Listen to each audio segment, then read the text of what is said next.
Bosh og'rig'i, bo'yin og'rig'i, yelkadagi muzlashlar, bel og'rig'i, oyoqdagi og'riqlar bilan bizga 4 kunlik xolamiz kelgan edilar. 4 kunlik muolajadan keyin fikrlarini eshitamiz. Assalomu alaykum. Men Sharipa Feruzaman.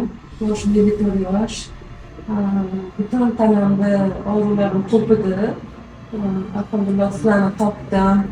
Sizga keldim. Mana shifo topdim. Ancha judayam o'zimni yaxshi his qilyapman. Sog' bo'linglar, familiya topilgan bildiraman.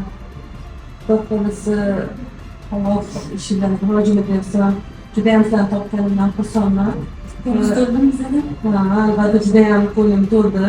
Yana kim yaqinlarimga xudo xohlasa tavsiya qilaman. Doim dorilarsiz, sababi men dorilardan juda charchagan edim. Dorilarsiz shifo topganimga judayam xursandman. Inshaalloh hamma kelayotgan kasalliklarga shifo tilayman. Sizga katta rahmat, sog' bo'linglar. Yaxshi bo'ling. Xursandman sizlarga kelganingizni, shifosini bersin. Katta rahmat. Qo'lingizda dard ko'rmasin, yaxshi. Shunga o'xshash muammolar sizlarni ham qiynayotgan bo'lsa, pastdagi raqamlarga qo'ng'iroq qilasizlar, kommentariyaga plus belgisini qoldirasizlar, like bilan podpiskani unutmaymiz. Bemorimizning iltimoslariga binoan yuzlarini ko'rsatmadik.